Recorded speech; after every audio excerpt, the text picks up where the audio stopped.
किसान महापंचायत के बाद भारतीय किसान यूनियन के राष्ट्रीय प्रवक्ता राकेश टिकैत ने मीडिया से बातचीत करते हुए बताया कि 5 सितंबर को मुजफ्फरनगर में संयुक्त किसान मोर्चा की महापंचायत होगी।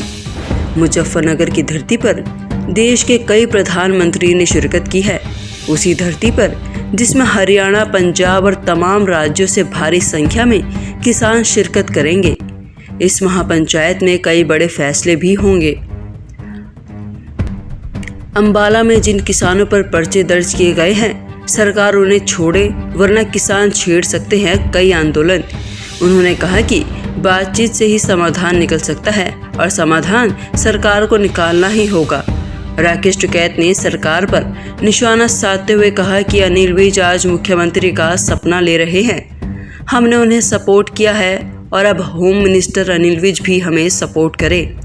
भारतीय किसान यूनियन के राष्ट्रीय प्रवक्ता राकेश टिकैत ने कहा कि संसद के बाहर भी किसानों ने अपनी अलग से संसद लगाई, मगर सरकार ने फिर भी उनकी नहीं सुनी। अब 15 अगस्त को राकेश टिकैत उत्तराखंड में उधम सिंह नगर में शहीद उधम सिंह की मूर्ति पर माला अर्पण करने के बाद तिरंगा फहराएंगे।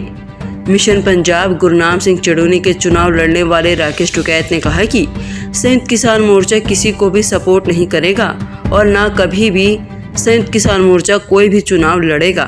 की मुजफ्फरनगर में एक पंचायत रखी है, आगे की रूपरेखा क्या होगी उसमें वो तय होगी पूर्ण रूप से, क्योंकि 8-9 महीने आंदोलन को हो गए।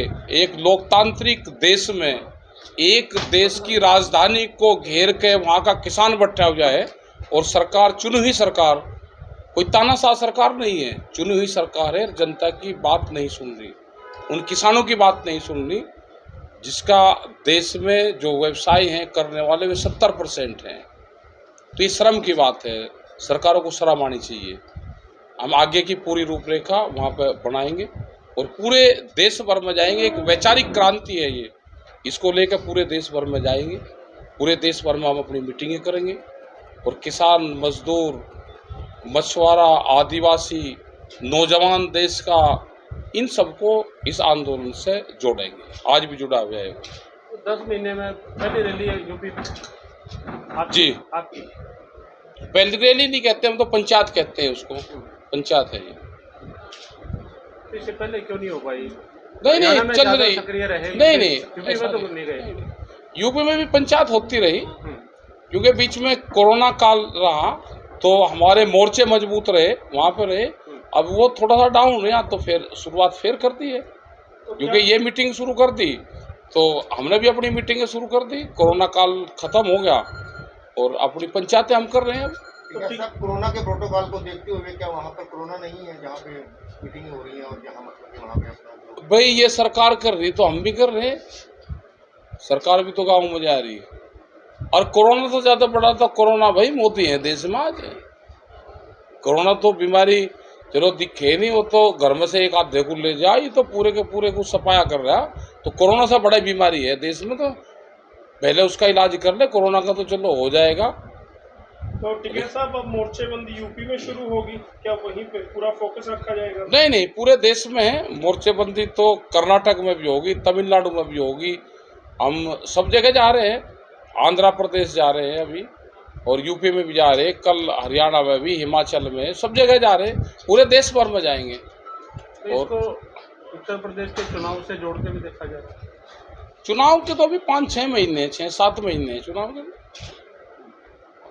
के तो नहीं, तो आंदोलन कैसे मजबूत होगा उसकी देखा जा रहा। वहाँ पे 12,000 करोड़ रुपए तो गन्ने का बकाया है।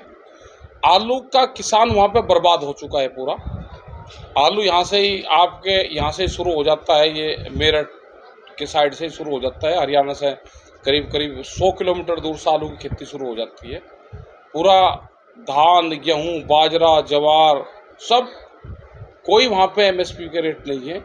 दूध का किसान बर्बाद है, गन्ने के वहाँ पे रेट नहीं बढ़े। बिजली, हमने तो कहा भाई हम हरियाणा में भी लड़ाई लड़ रहे हैं और हमने कहा कि बिजली के रेट हमारे हरियाणा के बराबर कर, तो वहाँ पे भी आपकी सरकार है, यहाँ पे भी आपकी सरकार है। ब्यूरो रिपोर्ट, सिटी तहलका।